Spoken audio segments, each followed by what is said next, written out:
প্রিয় দর্শক, বাংলা পেজ পরিবারের পক্ষ থেকে আপনাদেরকে স্বাগতম।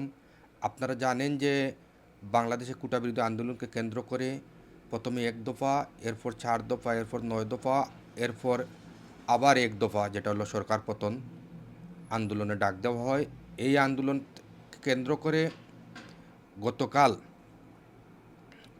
প্রায় শতাধিক নিহত হয়েছেন। এ পর্যন্ত প্রায় ৫ শতাধিকের মতো নিহত হয়েছেন। এই অবস্থায় আজকে সোমবার প্রধানমন্ত্রী শেখ হাসিনা হেলিকপ্টারে করে ভারতে পালিয়ে গেছে। গতকাল সোমবার ২:৩০টার সময় প্রধানমন্ত্রী শেখ হাসিনা হেলিকপ্টারে করে ভারতে পালিয়ে যান। এর আগে তিনি সরকার থেকে পদত্যাগ করেন।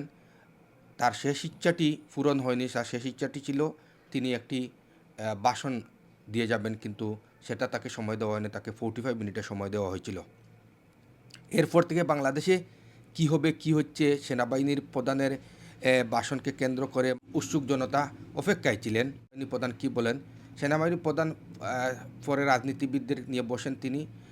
এমন অবস্থায় বিএনপির প্রতিনিধি হিসাবে মির্জা ফখরুল ইসলাম আলমগীর সহ নেতারা গিয়েছিলেন। এরপর সেনাবাহিনী প্রধানের সাথে সাক্ষাৎ শেষে তারা রাষ্ট্রপতির সাথে সাক্ষাৎ করেন বঙ্গভবনে। রাষ্ট্রপতির সাক্ষাৎ শেষে বেশ কয়েকটি আলাপ হয়েছে, জানিয়ে মির্জা ফখরুল ইসলাম আলমগীর জানিয়েছেন, আমরা রাষ্ট্রপতির সাথে আলাপ করেছি। মৌখিকভাবে যে সিদ্ধান্ত হয়েছে, প্রথমটি হচ্ছে পার্লামেন্ট ভেঙে দিয়ে অতি দত্ত একটি অন্তর্বর্তীকালীন সরকার গঠন করা। এছাড়া সিদ্ধান্ত হয়েছে খালেদা জিয়াকে অবিলম্বে মুক্তি দেওয়া।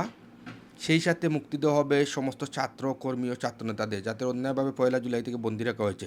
এছাড়া আরও সিদ্ধান্ত হয়েছে, বর্তমানে যে অবস্থা সৃষ্টি হয়েছে সেই আইনশৃঙ্খলা পরিস্থিতি নিয়ন্ত্রণে আনার জন্য সমস্ত রাজনৈতিক দল কাজ করবে, ছাত্রনেতারা কাজ করবে। তিনি সবাইকে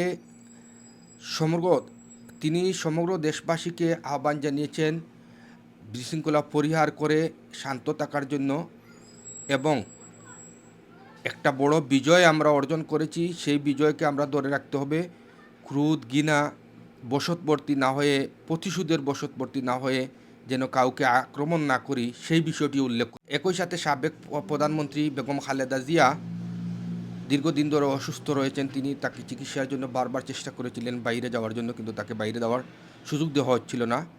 বর্তমান পরিস্থিতিতে যখন তাকে মুক্তি দেওয়ার বিষয়টি চলে এসেছে, তিনি দীর্ঘদিন ধরে রাজনীতিক কোনো বক্তব্য বা কোনো সমাবেশ বা কোনো বিবৃতি দিতে পারছিলেন না।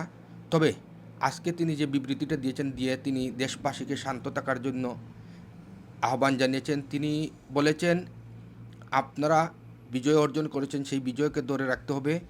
আপনারা শান্ত থাকুন এবং দেশের শৃঙ্খলা রক্ষার্থে আপনারা সকলে একযোগে কাজ করুন।